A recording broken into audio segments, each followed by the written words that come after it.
Greetings, Weebs. Mary here. We are pleased to announce that we are now officially on the social medias. You can find us on YouTube and on SoundCloud. Our YouTube videos feature illustrations by our illustrious resident artist, Kristen, if you need to watch this nonsense while you hear it. We're also on Instagram at Weebs_in_training.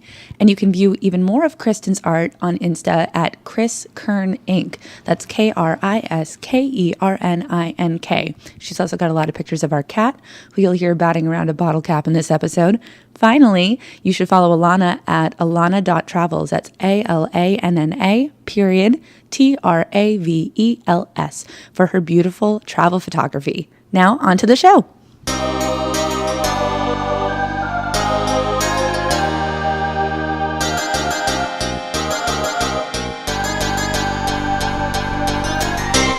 So, I learned a lot today about love and daydreams and dieting. The three most important things a woman can learn about. And where did we learn this from, Kristen? We learned this from a show that I have really no excuse for not having watched very much until this point. Sailor Moon, the original series, of course. So all kinds of 90s goodness with like bright blue and pink transition screens and stuff. It's delightful. This was kind of a funny choice for us to go. We were talking about this for our first one because Alanna knows it the best. Yes. Mm-hmm. Yeah, Alanna is definitely the resident Sailor Moon expert. I never thought those words would be uttered, but yes. I am the resident Sailor Moon expert. I played it on the playground as a child. I am the one who moons. Freaking... You better hope not. Ooh, oh no. Do not need. So I had 3 episodes of the show on VHS. That's some random kid. You know, when you're like the anime kid at school and then the anime kid in like another grade learns that there's another the anime kid. Mm-hmm. And they're like, you have to know all the animes I know because they're great and you're my only purpose in life. So this random little weeb child gave me this VHS of Sailor Moon that I watched once. That's really nice. Yeah, it was great. That's like when... Sometimes I think of her.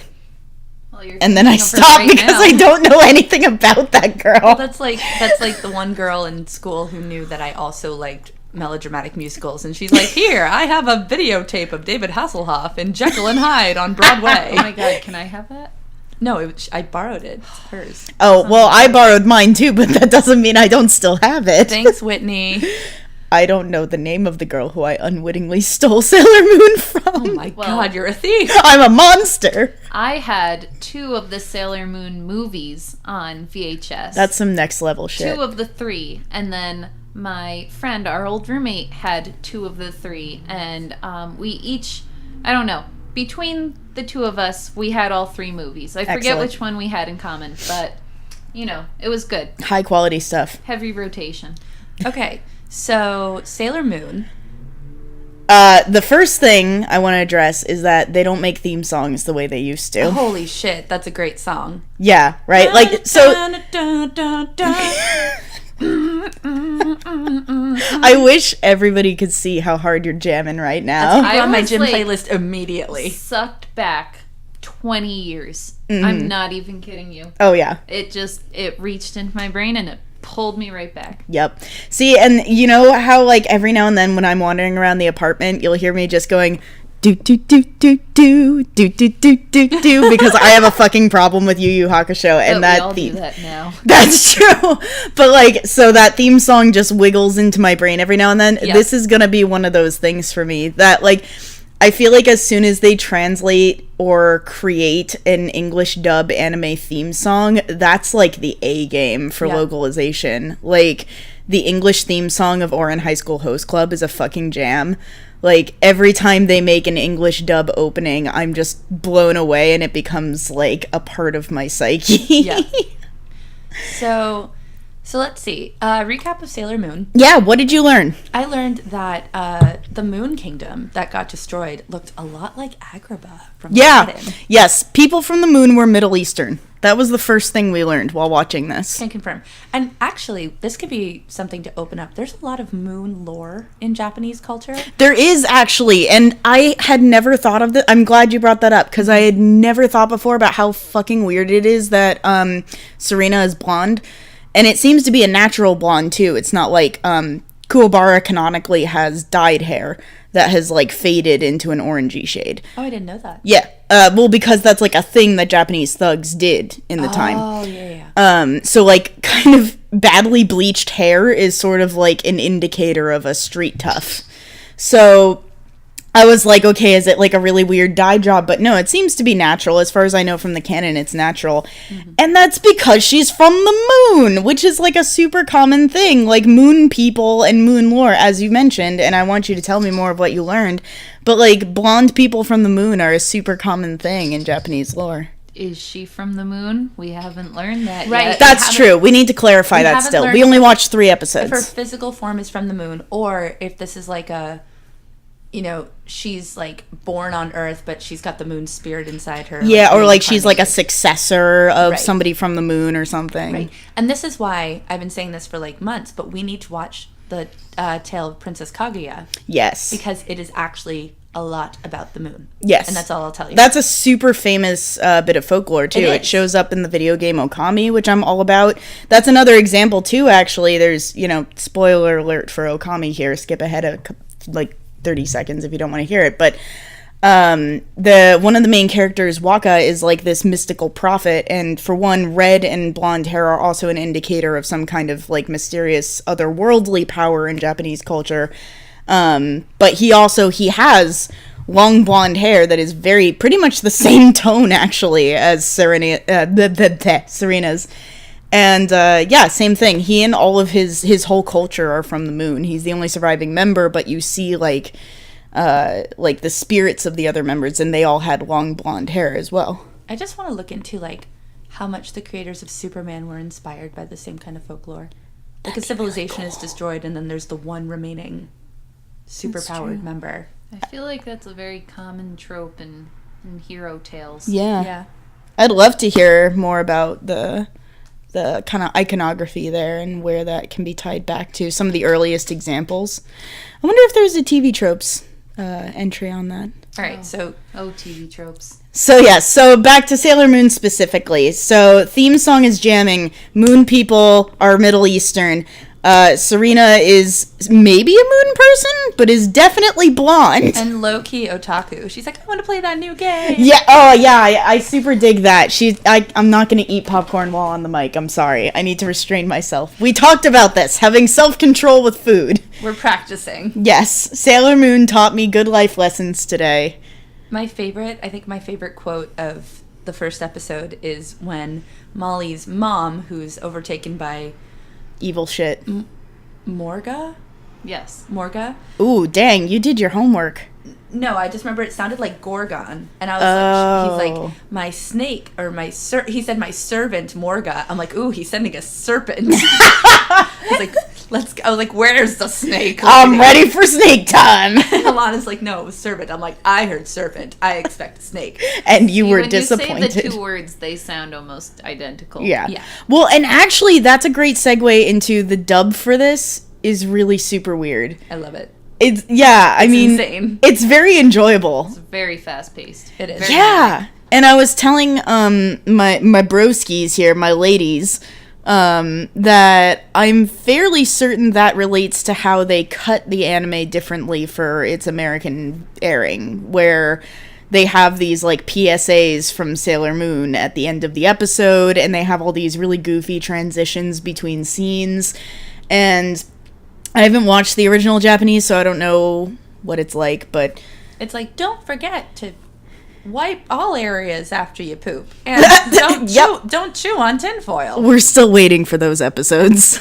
But they're coming. But yeah, my favorite quote of the first episode is, you know, Molly's mom is taking over and... Oh, you didn't get to your quote? I'm sorry, I thought you were done. No, it's okay. I thought it was about serpents. It wasn't about the serpents. My favorite one is when she's looking at all the jewelry, and Alanna just says really quietly to herself, it's 50,000 yen, but she's selling it for $10. That's a steal. Alanna's priorities are super in line. Also, Molly is so special. Molly is a fucking gem because I don't care what happens to her, but boy howdy am I glad every time she's on screen. She's got this accent that might be from Brooklyn, but also might be from Boston, but also might be British. Yeah, it was some kind of like, come on, don't you want to go shopping? It was that kind of thing. Those of you who may not remember or don't know, before all the Sailor Scouts are introduced to the series, Serena, aka Sailor Moon, has a BFF named Molly. Oh, so what is Molly the B Squad? Does she get kicked to the curb when she has superpower Molly's friends? Soon to become obsolete. I mean, she's an old model. Spoilers right here. Ugh. But she's not a Sailor Scout. I'm sorry, guys. I was holding out there. So she has an amazing transformation. Yes, which we get to see in every episode. In addition to her catchphrases, in addition to throwing the tiara. With the same animation. Just wait until there's even more of them. Oh my god. See, although admittedly, I was noticing there are certain aspects of the animation that are pretty impressive. There was a scene, I think, in the first or second episode where she's lying in bed whining about how tired she is, and she turns over onto her side and the pleats of her skirt actually fold realistically with how her legs move. And I was really impressed by that, especially, again, I love older anime and they don't always do those details. Sometimes they do, sometimes they don't. Depends on the show, depends on the production, depends on a lot of things. But I feel like by reusing so much of their animation, they genuinely do save on the budget and are able to pay attention to some other things in other parts of the episode. Like Luna doing a front flip through the air and shooting stuff out of her butt. Yeah, shooting glitter out of her ass. Luna has so many gadgets in her rectum. Luna is a cat with a moon on her forehead. Just to help you visualize. I feel like you've never seen the show. And she's kind of Serena's connection and guide to her moon. And the only one who does anything. She's the real MVP of the show. Luna's the real MVP for sure. Yeah. She's one of the better sidekicks out there. That's true. Yeah. There are definitely worse animal sidekicks, not just in anime, but in life in general. Like our cat. Yeah, I've had worse animal sidekicks. Best quote from episode 2: teachers never have boyfriends. Mary, our resident redheaded teacher, empathizes a lot with Miss H, who it's Haruna. And she has red hair, and she's a teacher. And she never has boyfriends. Never. But every episode, she gets into some kind of bullshit. Yeah, she seems to be very romantically active, which, good for her, She's not doing anything wrong. She's just in the wrong place at the wrong time. Yeah, every that poor woman. Can we talk about the Negaforce? It's Negaverse. Negaverse. There seems to be a Negaforce, though, that they refer to as well. I'm having a hard time tracking all of the Nega stuff. Well, while we're sitting here, I'm going to Nothing to do with Ruth Nega, the acclaimed Irish actress of color. She's Irish and Ethiopian. That's cool. I didn't even know that. Yes. See, we're learning so much today. When does Sailor Moon do an episode about Irish Ethiopian actors? What the fuck? Ruth Nega is gorgeous. While Lana's looking that up, unless you found it. Well, there's the Negaverse, and I'm looking up Negaforce. Okay. It certainly sounded like he said that a couple times. Yeah. Every episode starts with Earth's greatest adventure is about to begin, to which Kristen replies, excuse me, Rugrats already happened. You're selling me out here, man. That was a weird random thought that I could not track as fast as it was occurring. Oh, I also love every single episode in the first few. Our reactions to her family. Oh, her mom's hot. Episode 2. She has a dad. Episode 3. She has a brother? Okay, I have an answer for us. Oh, good. Awesome. The Negaforce is a single being that is affiliated and possibly rules the Negaverse. Oh. Yeah. Now, is the evil queen lady in charge of that, or is she just trying to use it to take over everything? I guess. Or do we not know that yet? We're gonna have to keep watching. I have told my dear friend Alanna here, I will literally watch more of this show any second of any day. She can come find me at work and be like, hey, sit down, bitch, we're watching Sailor Moon. And I'll be like, well, I don't need a job. Yes. Actually, I'm not an angry waker, so you probably could come into my room and be like, we're watching Sailor Moon, and I'd be like, okay. Yeah, I'll just come and bat at your face like the cat does. No, he sits on my face. Please don't sit on my face. Are you sure? Last Reasonably. but not least. I'm sorry. Mary the teacher needs to keep us on track here. No, the last thing I have is just the best quote from any romantically charged scene ever. Yes, please. When she faints, because in episode 3, she basically is developing body dysmorphia and is exercising rapidly. And is exercising like crazy. That's how it always happens. It happens within one episode. And then it's done in one episode. And then it's done. And anorexia is always a one episode problem. And it's never a problem again. Nope. Yeah. Thanks, Full House. And actually the plot is very similar to what DJ goes through in Full House. Get away from my popcorn. The cat's invading the popcorn. But she faints, and Andrew, the guy who works at Game Crown, catches her, and she has like this dream sequence where she's with Andrew, and he's like, I think you're perfect. You don't need to lose a pound.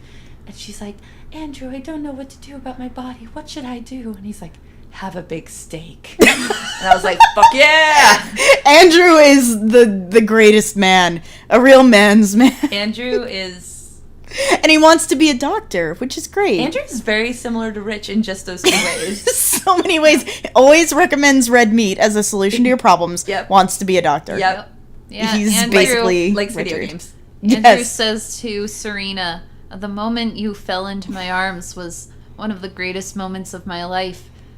And he pauses, and you think, oh, wow, he must really like her. And then he's like, because it made me realize that I really do want to be a doctor. That also sounds like Richard. That honestly, that sounds, oof. Well, here's the thing. Once we're done making you and Rich watch Yu Yu Hakusho, now we gotta make you watch Sailor Moon.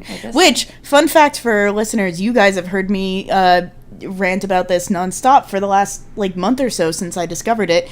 But...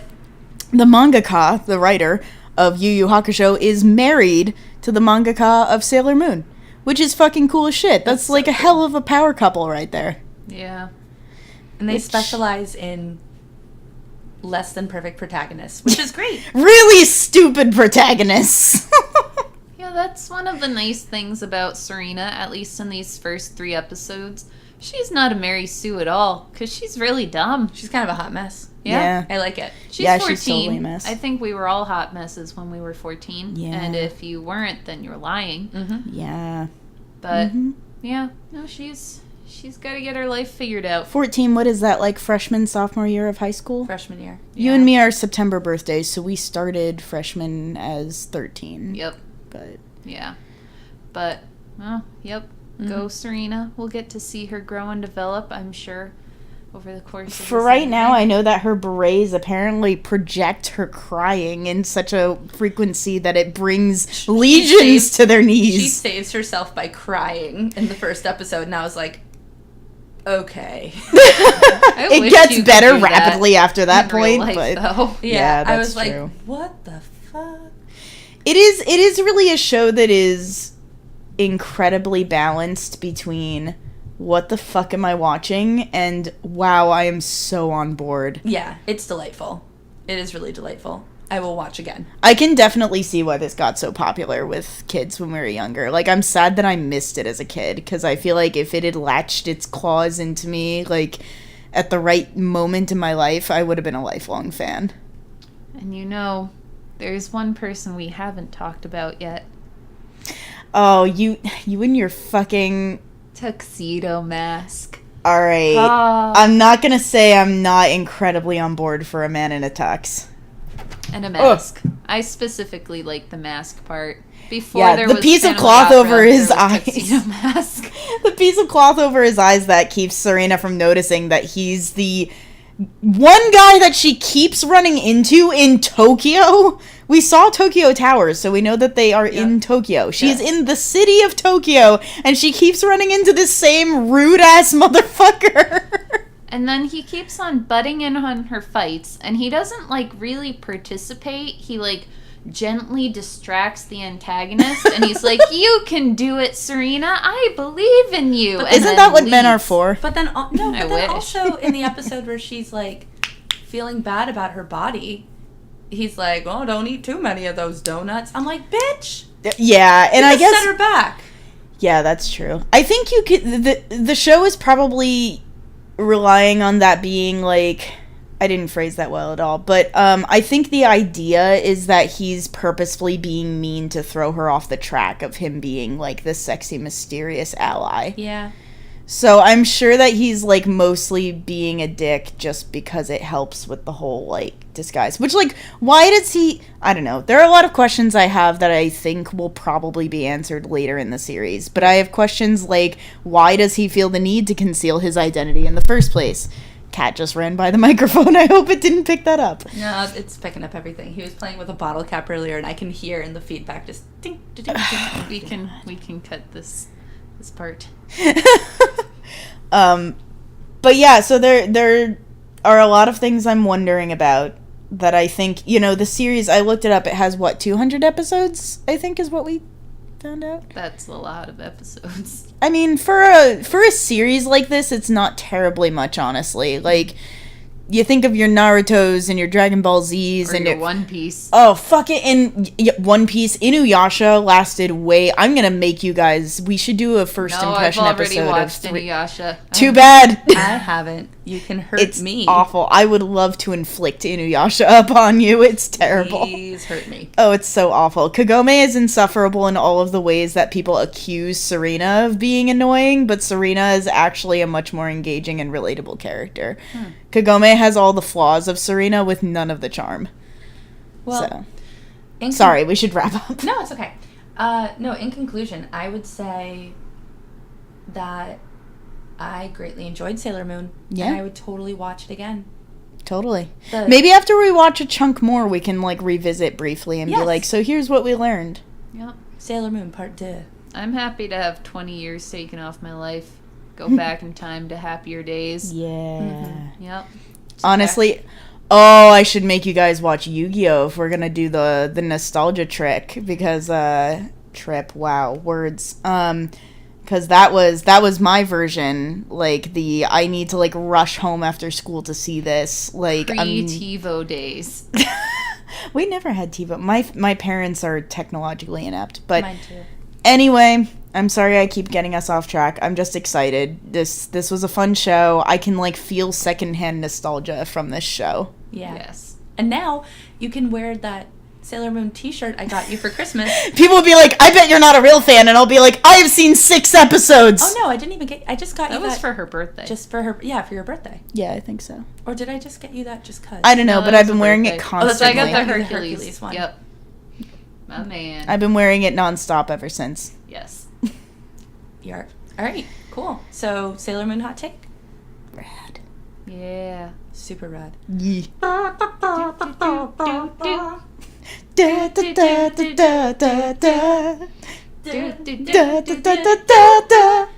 The one called Sailor Moon.